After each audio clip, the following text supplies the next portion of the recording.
what's up mga kapwa, ito magkakabit tayo ngayon ng shifter natin kay Victoria. Ayan, tinatanggalan ni ko ito yung yung mga dapat natin tanggalin. Kasi yung shock medyo ibababa ko yan kasi sobrang taas ng pagkakasetup namin. Kabit na natin to ngayon mga kapwa, RCB shifter para bumagay naman kay Victoria. At malapit na rin natin ikabit yung ating RB5. Naka-ready na siya ngayon mga kapwa, naka-ready na. Papakita ko sa inyo. Alright, so ito na yung RB5 natin mga kapwa. Sample pa lang yan, pakita ko lang muna sa inyo. Unbox muna natin to mga kapwa, tong RCB natin na shifter. Ayan, RB footrest single set S4 Suzuki Belang. Belang ang tawag dito sa ibang bansa sa Raider mga kapwa. Belang o kaya sa Tria and etc.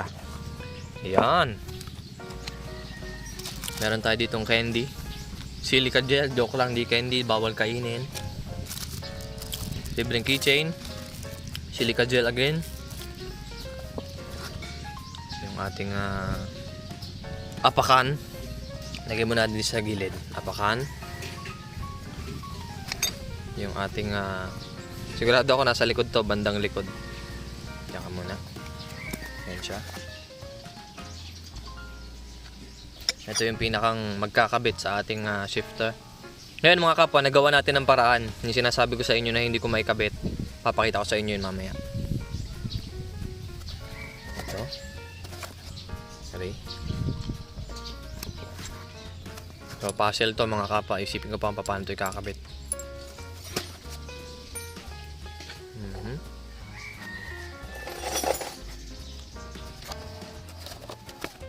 Okay.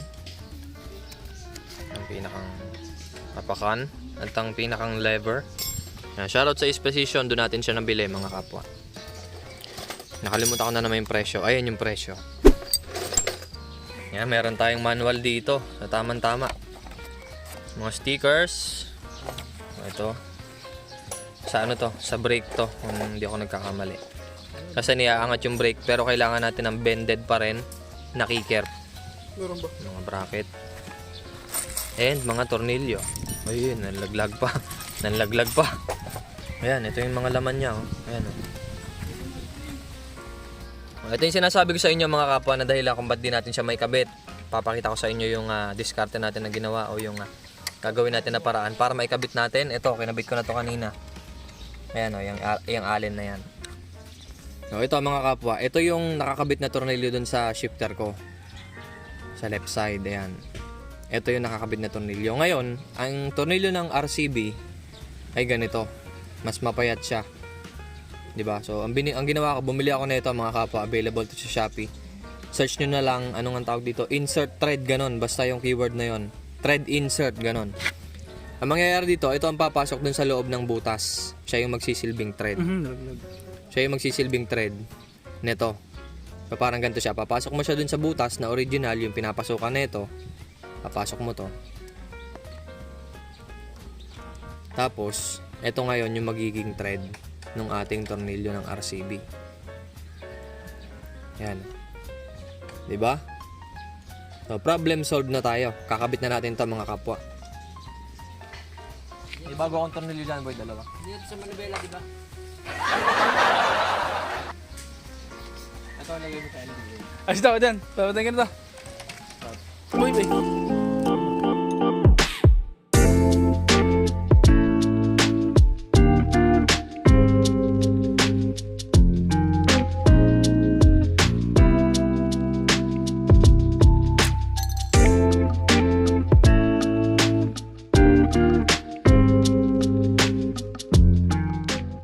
Alright, so ito mga kapwa, medyo partially nabuo na natin to.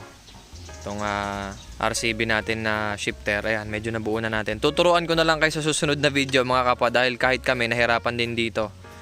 Medyo nahirapan mga kapwa, ayan. Talagang hindi siya ganun kadaling buuin, lalo na kung first time mo. Hindi pa ako nanonood sa YouTube mga kapwa, ayan. Papaliwanag ko na lang sa inyo to mga kapwa next time. Ngayon, kakabit muna natin siya dito. I-discartehan ko.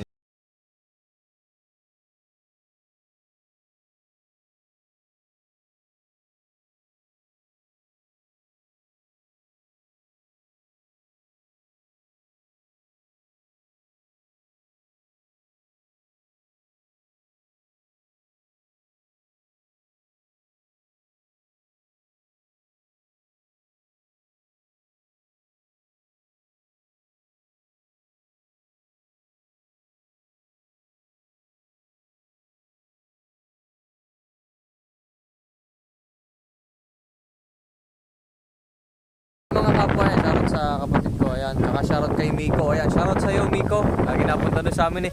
Kuya Jumpy, shoutout! Ayan, shoutout sa'yo Miko. Ayan, taga rito sa amin yung... Ha? Ayan, shoutout din kay Coco. Ayan, magkapatid kay Miko tsaka kay Coco. Ayan, kukurinig niyo ako mga kapwa na, pero ito, si Victoria, ito.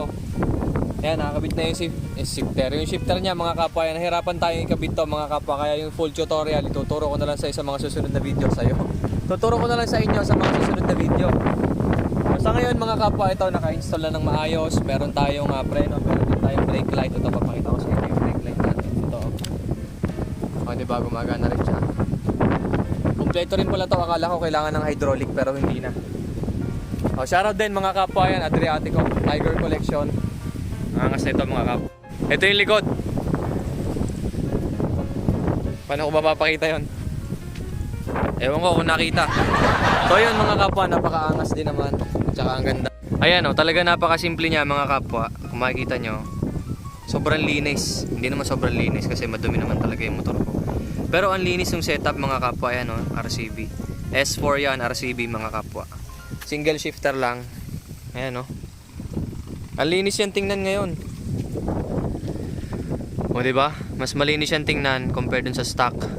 So ang susunod, syempre mga kapwa, ikakabit na natin ang susunod yung RB5. So antayin nyo mga kapwa, sa ngayon ito lang muna yung single shifter natin. Ayan, natapos na tayo, na-install na natin ng maayos.